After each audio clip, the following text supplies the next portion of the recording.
Le Conseil de la concurrence organise, comme chaque année au mois de février, une rencontre annuelle avec la presse.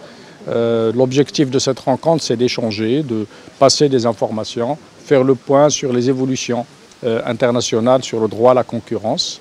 Le Conseil a l'habitude, évidemment, soit à cette occasion, soit dans des contacts directs, soit dans des manifestations plus larges comme celle qu'on organise tous les ans au mois de novembre, qui est un colloque international sur une thématique donnée, d'échanger le maximum d'informations à travers nos publications, à travers ce que nous mettons sur nos sites d'information. Nous considérons le rôle de la presse primordial parce que c'est la presse qui joue le rôle d'intermédiaire entre nous et le grand public pour expliquer ce que nous faisons, dans quel cadre nous le faisons, dans quel cadre juridique et dans quel cadre même international.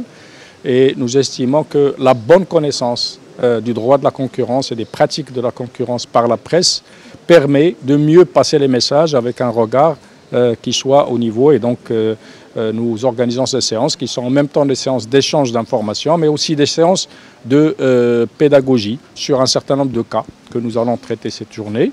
Nous prenons avec des intervenants extérieurs de très haut niveau quelques cas, des relations presse-concurrence ou des informations comme ce qu'on traitera aujourd'hui sur les directives européennes, sur le numérique en particulier, que nous avons déjà traité dans un colloque, mais c'est l'occasion aussi de faire le point.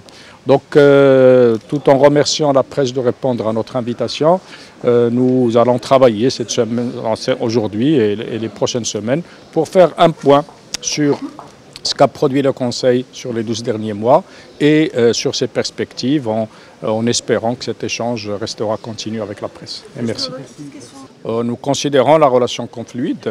Moi-même, je réponds très souvent à des sollicitations, donc nous échangeons de façon permanente avec la presse et justement cette rencontre permet de fluidifier encore si nécessaire plus cette relation. En tout cas, nous estimons que c'est une relation essentielle pour faire porter la bonne information avec la bonne lecture. C'est surtout ça qui est important. Alors, la bonne lecture, comme on est sur un domaine qui est extrêmement technique, la connaissance et la maîtrise par les journalistes spécialisés dans ce domaine des cadres juridiques est un atout pour permettre de mieux relayer les messages et de comprendre dans quel contexte ils sont faits.